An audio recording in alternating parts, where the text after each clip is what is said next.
Tonight I want to just talk on something very brief, and that is the next phrase after repentance from dead work.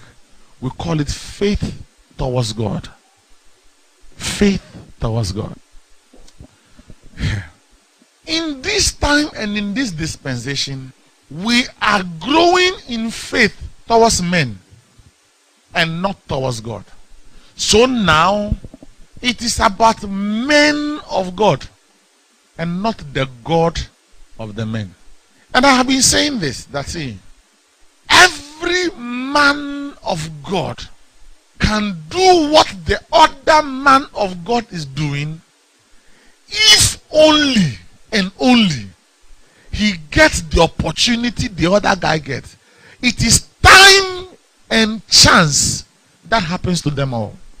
And sometimes, see, sometimes it is about how a particular man of God is marketed.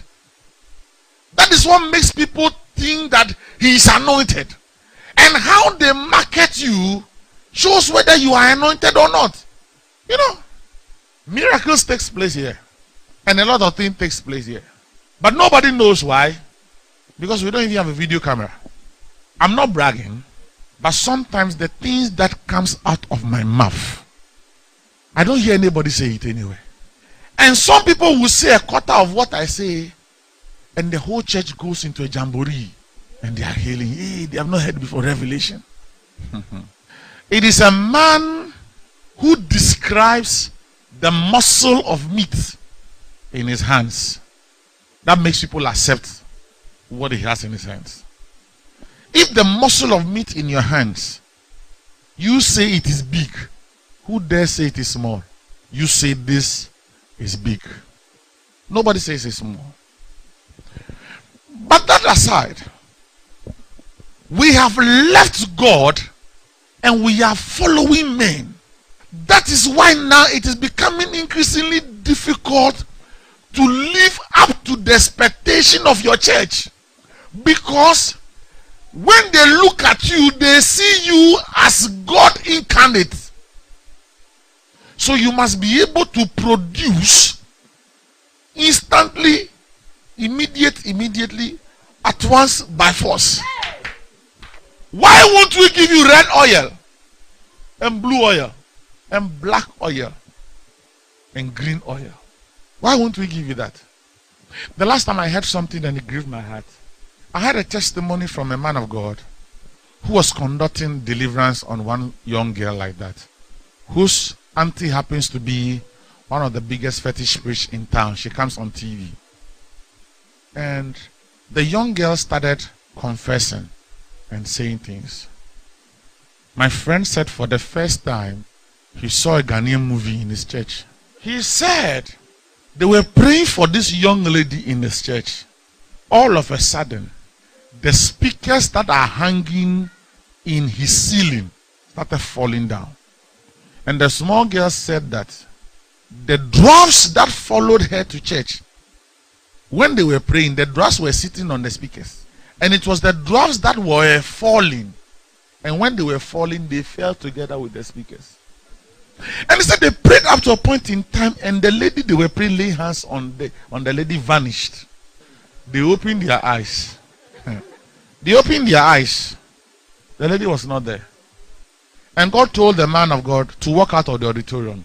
He walked out of the auditorium and saw the lady standing at the entrance of the gate. They have bound her hand. When they were praying for her, there was nothing binding her hand. They have bound her hand and her legs with some leaves. And they brought her back to continue the deliverance. And the lady said amazing things. How people claim they are doing church, and what they are doing is no church. You know why we are doing church and we are not doing church? It's because the people have stopped believing in God and they are believing in us. And so we are under pressure. Hey, my friend, we are under pressure to make miracles to happen when they are not supposed to happen. And sometimes a man stares in your face and is expecting you to tell him or her everything from the time he was in the mother's womb. They asked Saul, Saul, why did you make the sacrifice? Saul said, the pressure of the people. The people said, our enemies are coming. If I don't make this sacrifice, they will leave me and go. A man lost his kingship because of pressure. Tell somebody, faith towards God. Now, when we talk about faith, some people look at us and say, oh, me, I don't have faith. You have faith. Me, I don't have faith. It's a lie. There is nobody sitting here looking into my face that doesn't have faith. You cannot be a Christian without faith. I'll read it for you. If I find it, that is it. If I don't find it, you know me, I don't care. Oh, Master, let's be frank with ourselves. This is a very big book. How many 66 different books? And only Psalm is 150 chapters. Abba, Bonime, book a picture be him. Soon as some kinds of umbrella. Master, I'm going to comment this. I'm out for Kanye Mope.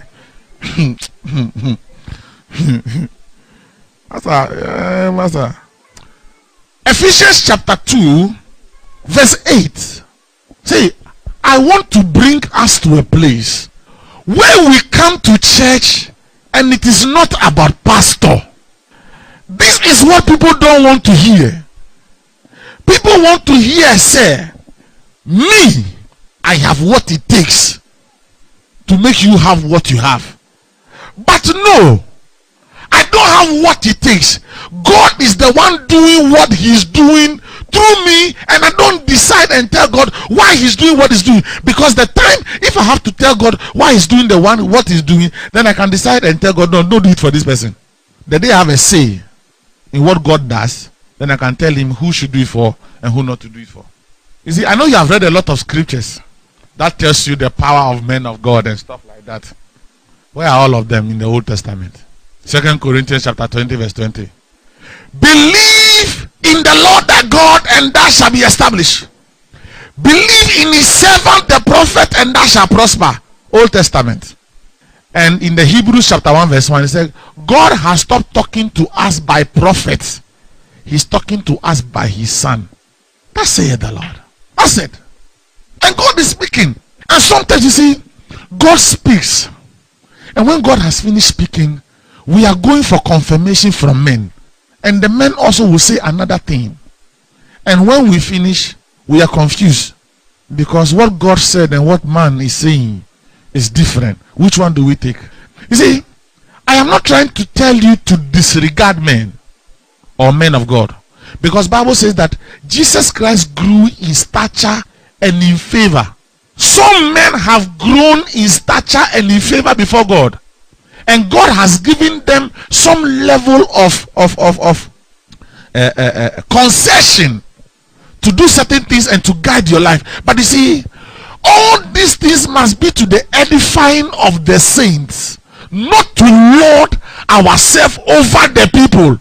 Now we have become kings over kings, and we have become priests over priests. And before they can talk to you, they must lie down on the floor and talk to you. Meanwhile, you yourself, I don't know the last time you came to church and they did praise and worship and you stood down and danced. How many of you have gone to church and you saw man of God dancing praise and worship before? No, the time is past. Man of God dancing praise and worship. Unless he is the one doing the praises and the worship. If he is the one doing the praise and the worship, then God is here. Then he will dance and he will praise. But if somebody else is doing praise and worship, you come sit down, cross his leg and be going through his notes. God is not here yet. God comes when he's on stage. Faith towards God. And I was saying in Ephesians chapter 2 verse 8 that, for by grace ye are saved through faith, and not of yourself. It is the gift of God, not of works, lest any man should boast. We are saved by grace through faith. It means that the doorway to grace is written faith. You cannot access grace if you don't have faith.